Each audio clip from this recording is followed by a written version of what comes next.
We know that making housing more affordable is something a lot of people around here are trying to do. One developer has a new plan that could help a lot of people buy a house on their own. Here's the deal. He wants to turn a home and its new accessory dwelling unit, or ADU, that's what they call them, into condos. Let's go to that neighborhood in Southeast Portland. That's where Tim Becker's going beyond the headlines, showing us what these ADUs are all about. Tim? Well, by this summer, Jeff, this piece of property will have its own homeowners association. It's going up for sale with a couple of as two separate condos, I should say. One is going to be this old house here behind me that they're fixing up. The other is going to be the ADU that is being built in back. A little under 800 square feet. Eli Spivak is a pioneer of sorts. So this is one way of preserving the existing old house.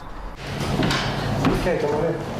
Saving a 1904 farmhouse that'll share some common ground with the brand new ADU being built alongside, while also having two different owners with separate financing. They might know each other, they might not, and they have their whole fully self-contained home, but there's some parts of the property that they can share.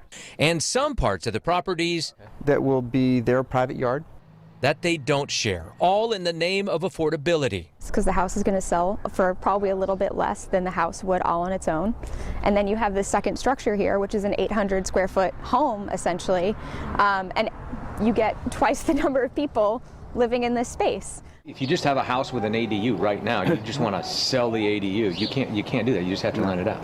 Yeah. You're not allowed to sell it. You can't sell it separately unless you go through the condo process. Which is exactly what Eli is doing here. Condoizing enables each buyer to qualify for separate home loans, pay separate property tax, and if they want, to sell independently of the other house, while at the same time owning and living in their own building.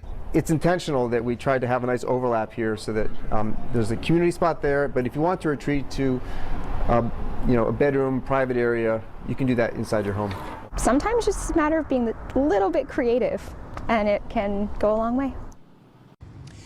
Going condo or condoizing can be a bit more involved than just subdividing a lot, and that's what a lot of developers do, and then sometimes put up 2 or 3 huge new buildings on a piece of property this size.